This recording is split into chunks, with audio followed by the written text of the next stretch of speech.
गुरु शब्द के ऊपर ही मेरा भी प्रश्न है कि जीवन काल में एक ही गुरु बनाया जा सकता है या एक से ज़्यादा गुरु कोई बना सकते हैं? बहुत अच्छा। शैक्षणिक गुरु और आध्यात्मिक गुरु, इन दोनों में क्या भेद है? देखिए, गुरु एक नहीं, गुरु अनेक होते हैं। दत्तात्रेय जी के 24 गुरु हुए, तो गुरु कई होते हैं।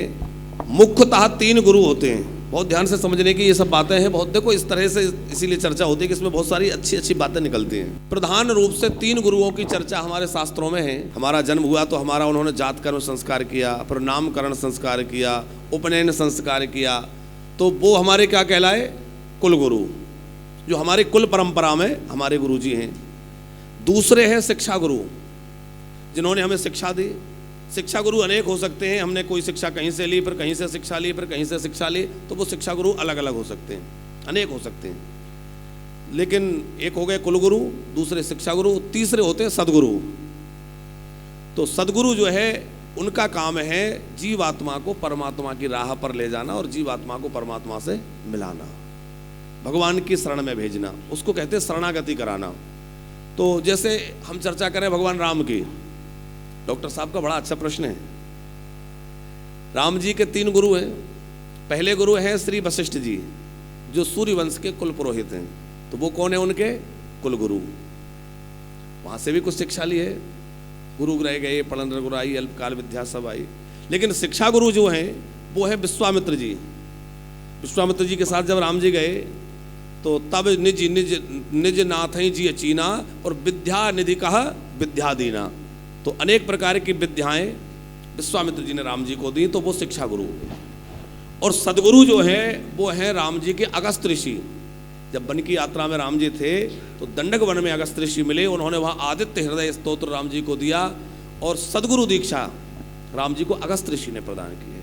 तो अगस्त जी उनके सदगुरु हुए। तो उनके 3 गुरु हैं। ऐसे ही भगवान श्री कृष्ण के भी 3 गुरु हैं। सभी के 3 गुरु होते हैं मुख्य रूप से। बाकी शिक्षा गुरु अनेक हो सकते हैं। तो उस तरह से 24 दत्तात्रेय जी के हैं, वो शिक्षा गुरु हैं। ऐसे अनेक गुरु हो सकते हैं शिक्षा के लिए। हम लोग प्राइमरी में कहीं और थे, मिडिल क्लास में के लिए कहीं और कोई गुरु मिले, पर कहीं और मिले, जैसे आगे बढ़ते गए तो वो अनेक हो गए। लेकिन मुख्य रूप से 3 गुरु हैं और सभी को सदगुरु बनाना अनिवार्य है। भ्रांति यह है कि हम लोग कुलगुरु को ही वो गुरु मान लेते हैं। जैसे किसी ने कुलगुरु बनाए और कुलगुरु ने हमारा यज्ञोपवीत किया, विवाह कराया, तो उस समय वो भी मंत्र देते हैं, गायत्री देते हैं। उपनयन होता है तो कुलगुरु गायत्री देते हैं। तो उन्हीं को लोग गुरुजी मान लेते हैं, बोले यही गुरुजी हैं। वो तो है ही है गुरुजी। लेकिन सदगुरु दीक्षा उससे अलग है। सदगुरु दीक्षा में जो है वो सांप्रदायिक दीक्षा होती है। जैसे कि हमारा इष्ट कौन होगा, तो ये कहाँ से निर्धारित होगा? हमारे गुरु उसको निर्धारित करेंगे कि हम जिन गुरु से दीक्षित हैं और उन्होंने जो मंत्र दिया है, जो परंपरा है। जैसे रामानंदी दीक्षा ली है तो राम जी इष्ट हो गए।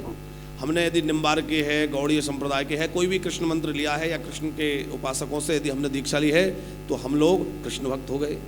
तो हमारे जो गुरु हैं उनकी परंपरा के अनुसार हमारा इष्ट और हमारा संप्रदाय सुनिश्चित होता है। तो वो सदगुरु करेंगे, कुलगुरु नहीं करेंगे। कुलगुरु ने तो आपको संस्कार करा दिया।